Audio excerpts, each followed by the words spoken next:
Salut à tous, c'est Romain et je suis heureux de vous retrouver aujourd'hui pour le tout premier épisode de Road to Ultra.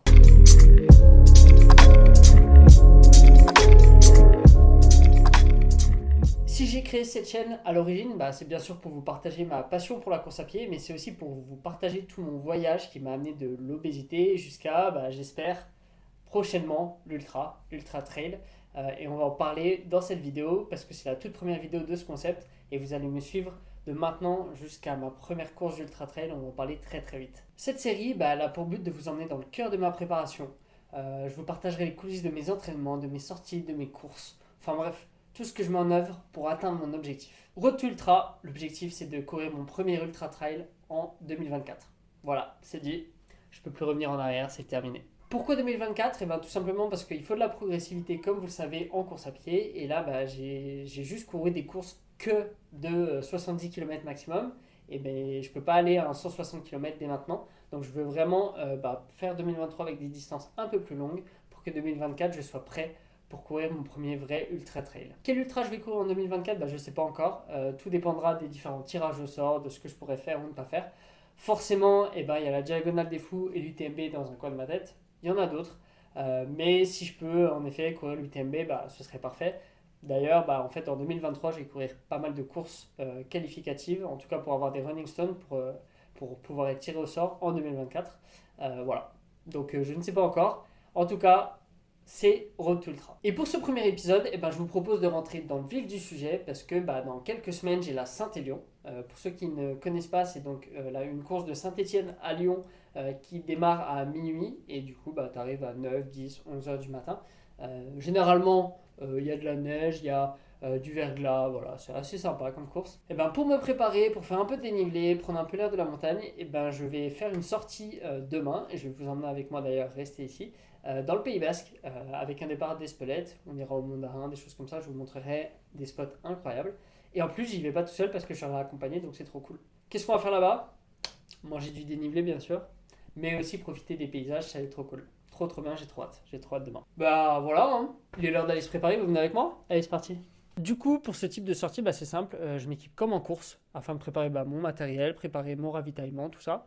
Donc je vais vous montrer ça tout de suite. Alors, qu'est-ce qu'on a ? On a le t-shirt Salomon, voilà, normal.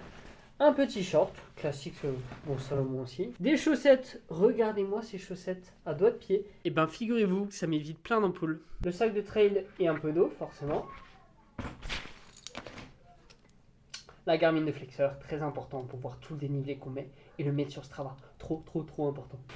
Les Oka Speedgoat, modèle trop bien. Moi, je kiffe tout simplement. Sporténine, évitez les crampes, évitez. En parlant de ravitaillement, des compotes et des barres de céréales. Un petit tour de cou stylé Saint-Élion, voilà, belle revanche à prendre. Et enfin, la petite veste Salomon au cas où il fasse froid, il pleuve, j'en sais rien. Et voilà, tout est prêt, il est l'heure d'aller se coucher. Demain, départ à 7h, donc ça va être compliqué. Allez, on se retrouve pour la route. Ciao. 7h30, on est parti, let's go. Arrivé dans 2h08, moi je vais dormir et lui il va conduire.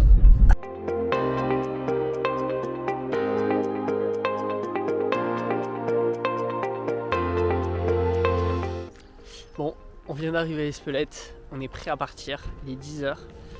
Vous verrez, je vais vous mettre le profil maintenant. Vous voyez que le début ça monte, la fin ça descend. Moi c'est pas la première fois que je fais le parcours, je le kiffe. Je vous montrerai plein de coups, vous allez voir, c'est très cool.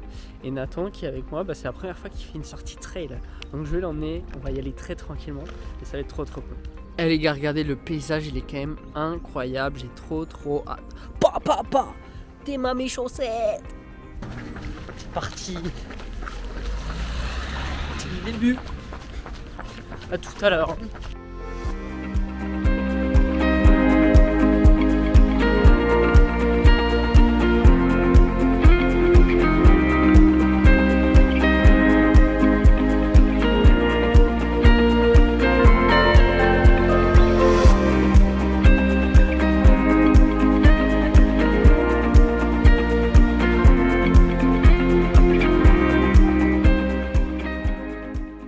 Je vais vous présenter la difficulté du jour, le Mont d'Arin, juste en face de nous.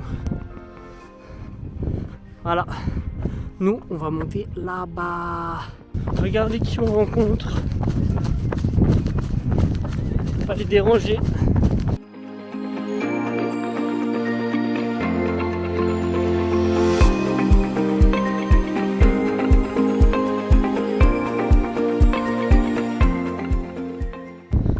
Ça monte. On est bien. On est bien, paysage très cool.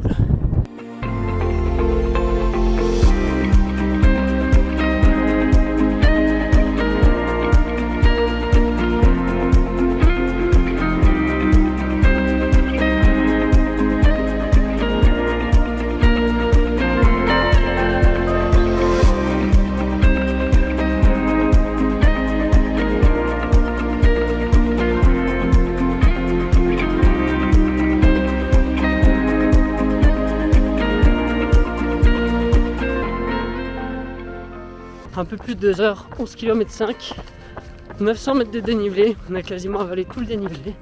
On est bien, hein, tout se passe bien. Mais attends derrière, on déroule tranquillement, on va y aller.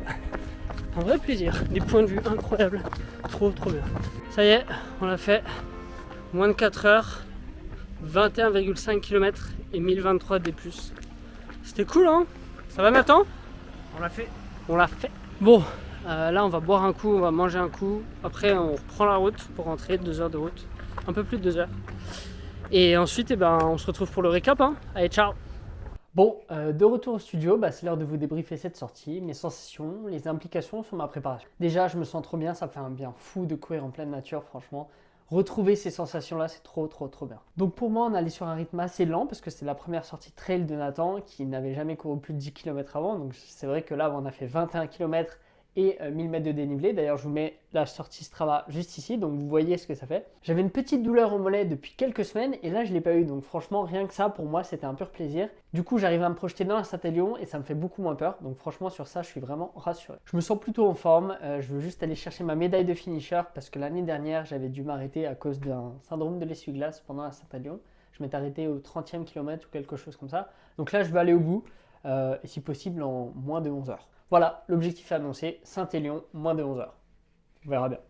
Ça y est, c'est la fin du premier épisode de la série Road to Ultra qui vient de débuter. Je vous donne rendez-vous toutes les semaines pour suivre ma route de l'obésité jusqu'à l'ultra. Je ferai aussi des vidéos conseils, je vous raconterai quelques histoires, des choses comme ça. Donc si tu veux ne rien louper, c'est tout simple, hein. Tu t'abonnes. Si tu as kiffé la vidéo, je te demande de mettre un petit like, ça coûte rien, et de mettre un petit commentaire. J'ai vraiment aimé cette vidéo, continue comme ça, même si Nathan n'a pas beaucoup couru. Par exemple. En tout cas, merci à tous, c'était Coureur Amateur. Ciao.